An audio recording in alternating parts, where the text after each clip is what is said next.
Online BSc physics में आप सभी का स्वागत है। हमारी जो चर्चा चल रही है वो चल रही है इनऑर्गेनिक केमिस्ट्री और इनऑर्गेनिक केमिस्ट्री में चैप्टर नंबर चल रहा है एक गैस अवस्था और टॉपिक चल रहा है वान डेर वाल्स समीकरण। पिछली वाली क्लास में हमने क्या निकाला है, वान डेर वाल्स गैस समीकरण का फर्स्ट पार्ट निकाला है, वर्जित आयतन या संशोधन आयतन। ये हमने पिछली वाली क्लास में निकाल लिया। जो वर्जित आयतन आया था हमारे पास ये टर्म मिली है। अब सेकंड लगाओ दाब संशोधन। दाब संशोधन सबसे पहले हम क्या जान लेते हैं, दाब के बारे में जान लेते हैं। दाब क्या होता है? दाब होता है इकाई क्षेत्रफल पर लगने वाला जो बल होता है उसको हम क्या कहते हैं, दाब कहते हैं। यदि बल क्या हो, कांस्टेंट हो, यदि बल क्या हो, कांस्टेंट हो, तो दाब है वो किसके समानुपाती, व्युत्क्रमानुपाती हो जाता है। क्षेत्र के क्या हो जाता है, व्युत्क्रमानुपाती हो जाता है।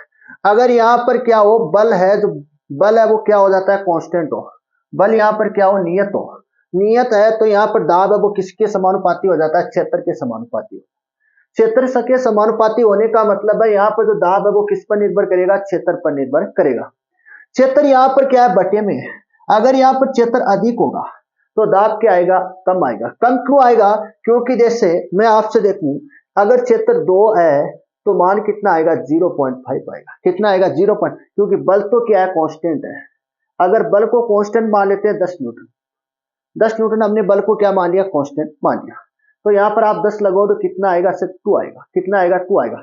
इसी प्रकार से अगर मैं दाब को बढ़ा, क्षेत्र को बढ़ा दूं, 5 कर दूं, क्या कर दूं, 5 कर दूं, तो यहाँ पर दाब का मान, यहाँ पर 5 आएगा, यहाँ पर 5 आएगा, यहाँ पर 2 आएगा। तो यहाँ पर कहने का मतलब ये है कि क्षेत्र बढ़ने पर दाब यहाँ पर घट जाता है। क्षेत्र बढ़ने पर यहाँ पर दाब घट जाता है।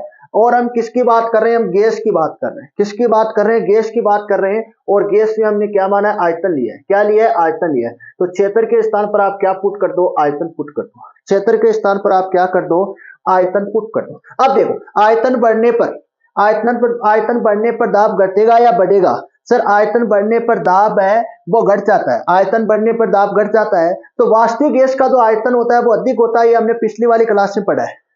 पिछली वाली क्लास से हमने क्या पढ़ा है कि वास्तविक गैस का जो आयतन होता है वो क्या होता है, अधिक होता है। तो जिससे वास्तविक गैस का दाब क्या हो जाता है, कम होगा।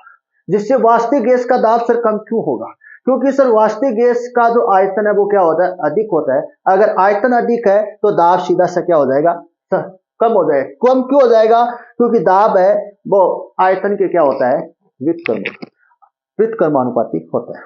आयतन घटेगा बढ़ेगा तो दाब घट जाएगा, आयतन घटेगा तो दाब बढ़ जाएगा। कहने की बात ये।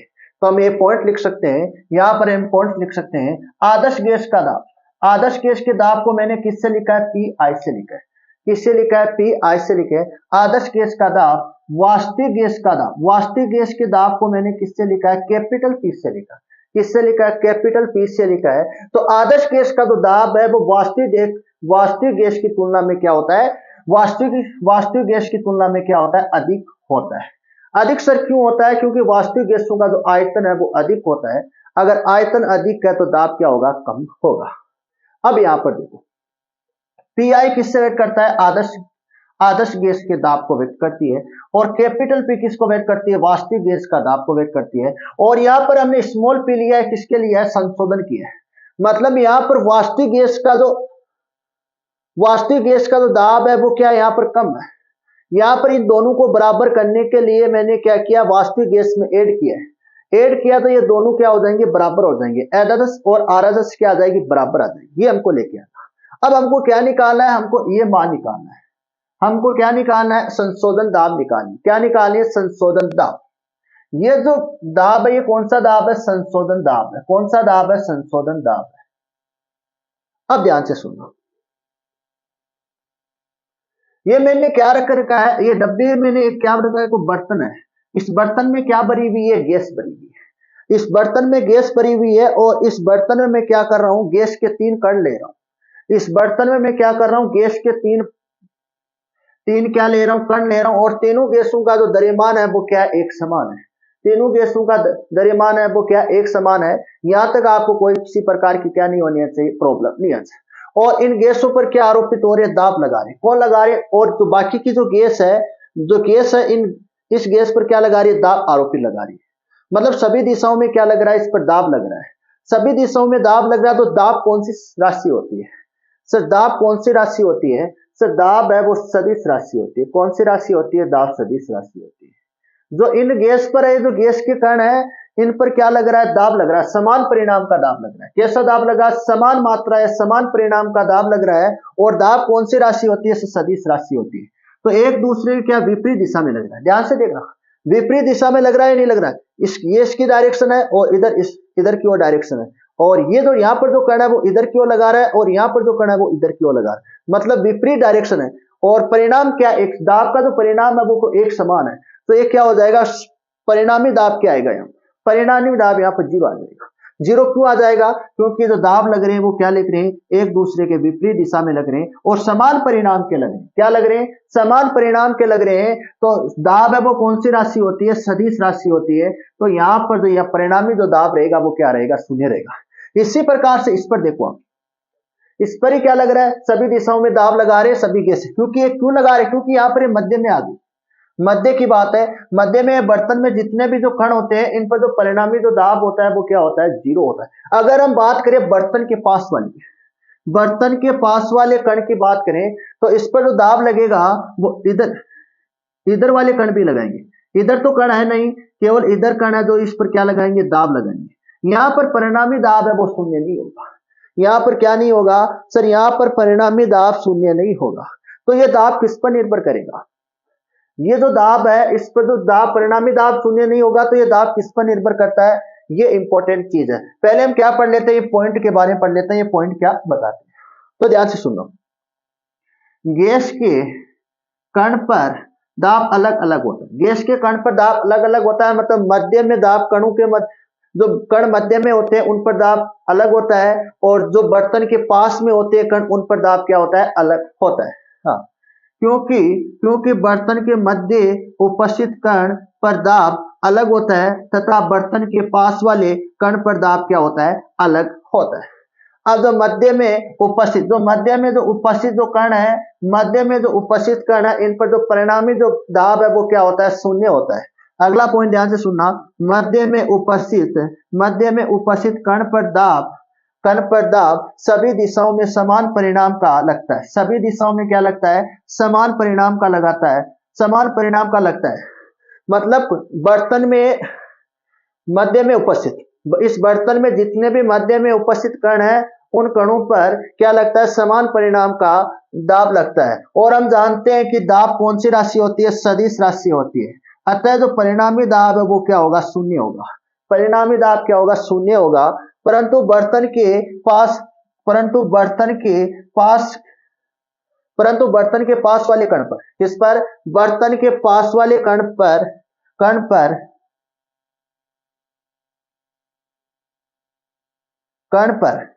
एक ही दिशा में दाब लगता है। बर्तन के जो पास वाला जो कण है उस पर क्या लगता है? केवल एक ही दिशा में बल लगता है। अतः जो परिणामी जो दाब है वो क्या नहीं होगा? शून्य नहीं होगा। परिणामी दाब है वो क्या नहीं होगा? शून्य नहीं होगा। परिणामी दाब शून्य नहीं होगा, तो यह दाब किस पर निर्भर करता है?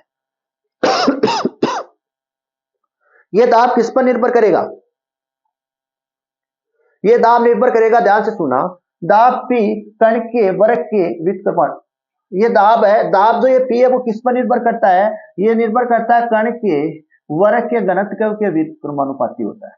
किस पर निर्भर करता है? कण के वर्ग के घनत्व क्या होता है? व्युत्क्रमानुपाती होता है। इसका मतलब क्या होता है? इसका मतलब सर क्या होता है? अब ध्यान से सुनना, घनत्व क्या होता है? सर घनत्व होता है द्रव्यमान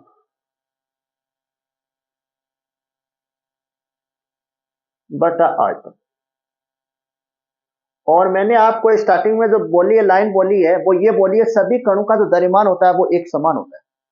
सभी कणों का द्रव्यमान एक समान है। इसका मतलब कण का जो द्रव्यमान है वो एक समान है, मतलब ये नियत है। क्या है? नियत है। तो ये घनत्व किसके समानुपाती हो जाएगा? आयतन के व्युत्क्रमानुपाती हो जाता है। यहाँ पर द्रव्यमान क्या आता है? नियत। द्रव्यमान नियत है तो घनत्व सीधा किसके समानुपाती हो जाएगा? आयतन के व्युत्क्रमानुपाती हो जाएगा। अगर हम क्या लें, द्रव्यमान को नियत माने, कण का जो द्रव्यमान है वो क्या है? नियत है। तो यहाँ पर द्रव्यमान नियत होने का मतलब है घनत्व किसके व्युत्क्रमानुपाती हो जाता है, आयतन के व्युत्क्रमानुपाती होता है। इससे हम रोज से लिखते हैं और आयतन को हम किससे लिख लेते हैं, 20 से लिख लेते हैं। किससे लिख लेते हैं, 20 से लिख लेते हैं। किससे लिखते हैं, 20 से लिख लेते हैं। इसका मतलब हम लिख सकते हैं कि यहाँ पर अगर मैं ऐसे निकालूं, अगर मैं ऐसे निकालूं,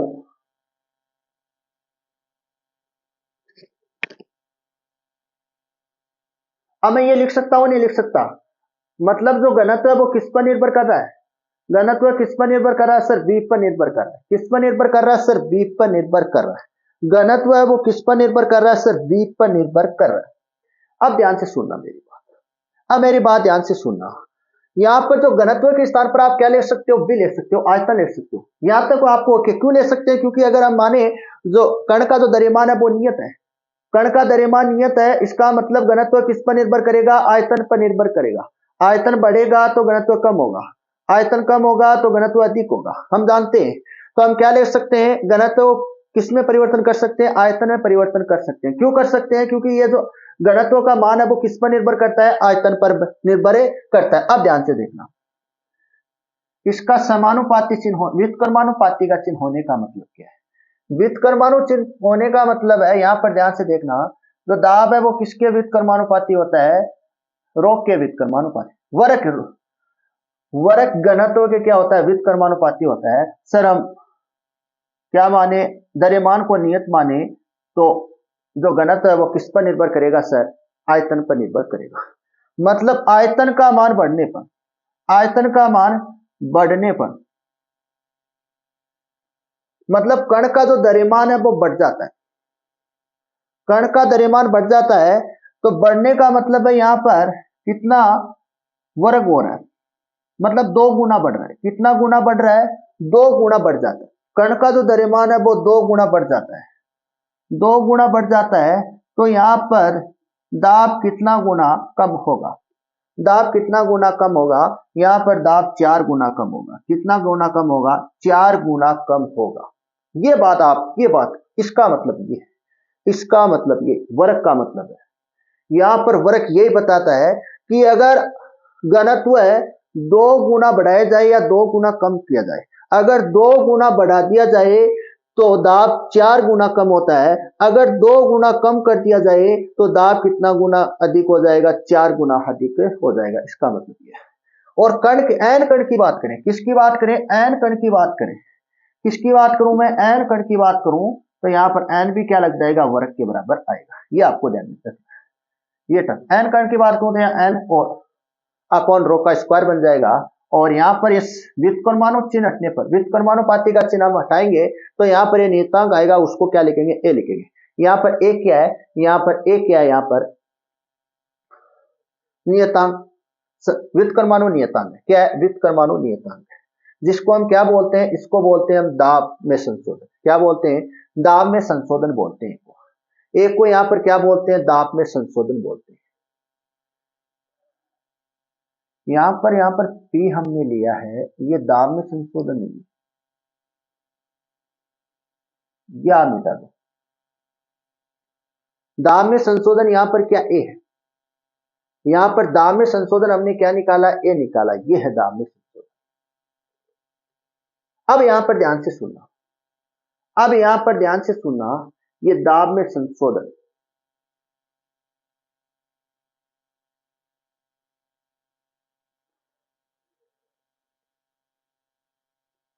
ये है तो दाब में संशोधन, लेकिन यहां पर हमने पी लिखा है तो आप दाब संशोधन लिख लो, सही है, दाब में संशोधन। आगे जाके आपको इसमें पुट करना है,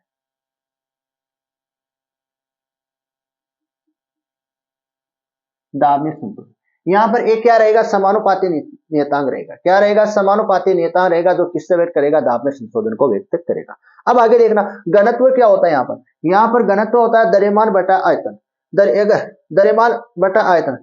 कण का द्रव्यमान नियत हो तो क्या हो, कण का द्रव्यमान नियत हो, अतः घनत्व का जो मान होता है वो आयतन पर निर्भर करता है। किस पर निर्भर करता है, आयतन पर निर्भर करता है। ये मैंने आपको बता दी है। तो रो के स्थान पर मैं क्या लिख सकता हूं, भी लिख सकता हूं, तो मैं ये टर्म लिख सकता हूं। इसके बाद यहां पर वापस समानुपात व्युत्क्रमाणु का चिन्ह हटने पर आपको ये समीकरण मिलेगी। यहाँ पर एक क्या है, समानुपाती नियतांक है। यहाँ पर एक क्या है, समानुपाती नियतांक है। नेक्स्ट टर्म को ध्यान से देखना। नेक्स्ट टर्म आपकी लिखी हुई है आदर्श गैस समीकरण से। आदर्श गैस समीकरण से नेक्स्ट टर्म क्या लिखी हुई है, आदर्श गैस समीकरण से। आदर्श गैस की समीकरण क्या कहती है, पी आई बी आई बराबर क्या होती है, एन आर ओ टी। यहाँ पर पी आई का मतलब है आदर्श गैस का दाब और वी आई का मतलब है आदर्श गैस का आयतन। और यदि आयतन में संशोधन की बात करें, आयतन में संशोधन में वी आई का मान कितना होता है, वी माइनस बी होता है। ये हमने पिछली वाली क्लास में पढ़ी है। ये टर्म हमने कहां पढ़ी है, पिछली वाली क्लास में पढ़ी है। अगर मैं एन कण के लिए निकालूं, किसके लिए निकालूं, एन कण के लिए निकालूं, तो ये बी के साथ क्या हो जाएगा, एन से गुना हो जाएगा। क्या हो जाएगा, एन से गुना हो जाएगा। अब आगे ध्यान से देखना। अब मैं इसमें क्या कर दूं, मान पुट कर दूं। पी आई का मान, पी आई का मान हमारे पास क्या है, पी आई का मान ये लिखा हुआ आदर्श गैस का दाब। पी आई का मान हमारे पास ये लिखा रहा आदर्श गैस का दाब कितना, P plus small P, P plus small P. और वी आई का मान आपके सामने ये लिखा रहा, वी आई का मान आपको ये पुट करना है। और बराबर में क्या चल रही है, एन आर टी चल रही है। ये हमारे पास क्या आ गई। और इसके बाद स्मॉल पी का मान, स्मॉल पी का मान ये रहा, स्मॉल पी है। ये किस कौन सा मान है जो हमने ये दाब निकाला है, स्मॉल पी है। ये दाब में संशोधन ये निकाला है, क्या निकाला है, दाब में संशोधन निकाला है। तो यहाँ पर ध्यान से देखना, स्मॉल पी का मान यहाँ पर हम पुट करते हैं तो N A N square upon B square. तो ये किस में आ रहा है, ये आ रहा है संशोधन दाब में आ रहा है। तो इसलिए हमको यहाँ पर ए को किससे लिखेंगे, संशोधन दाब से व्यक्त कर देंगे। यहाँ पर ए क्या समानुपाती समानुपाती नियतांक है। यहाँ पर एक क्या है, समानुपाती नियतांक है। किस समीकरण में, ये दाब संशोधन में। किस समीकरण में आ रहा है, दाब संशोधन में आ रहा है। तो यहाँ पर जो एक का जो कार्य रहेगा वो किसके लिए रहेगा, दाब संशोधन में रहेगा। किसके लिए रहेगा, दाब संशोधन में रहेगा। अब हम जानते हैं इस दाब संशोधन की इकाई की बात करते हैं, इस यूनिट की बात करते हैं। दाब संशोधन की क्या करते हैं, यूनिट की बात करते हैं। तो P बराबर स्मॉल p बराबर A N square upon B square. हम क्या निकालना चाहते हैं, ए का मान निकालना चाहते हैं। तो P B square upon N, मैं क्या किस में निकालूं, एटम में निकालूं।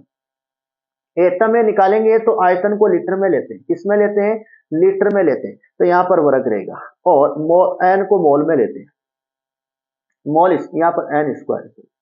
और एक की जो यूनिट आएगी वो इस प्रकार से आएगी, एटम में atom L square mole inverse -2, mole inverse -2। अब ये तो क्या आ गई एटम।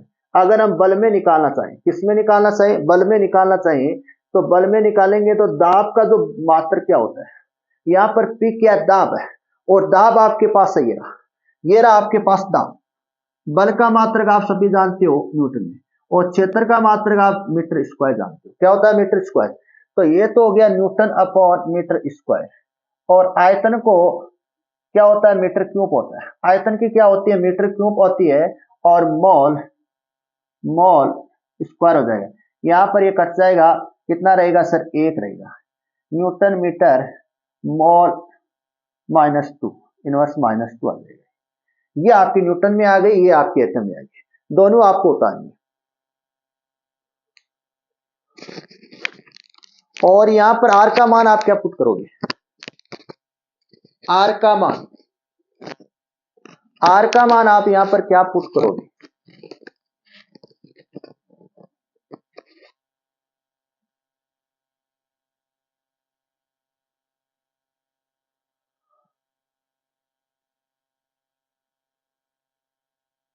यहां पर आर का मान कांस्टेंट है, ये बात तो आपको ध्यान में रखनी है।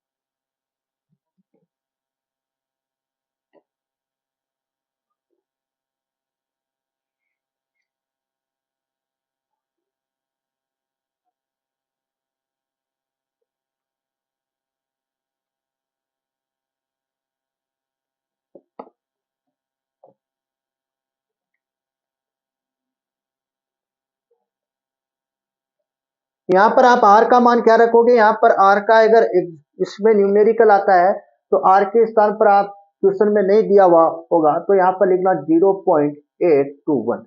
ये आर का मान क्या होता है, नियत होता है।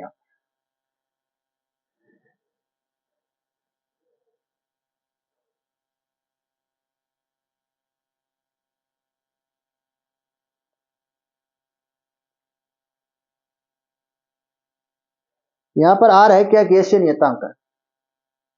यहाँ पर आर किसको व्यक्त करता है, गैसीय नियतांक को व्यक्त करता है। गैसीय नियतांक है तो इसका मान क्या रहने वाला है, कांस्टेंट रहने वाला है।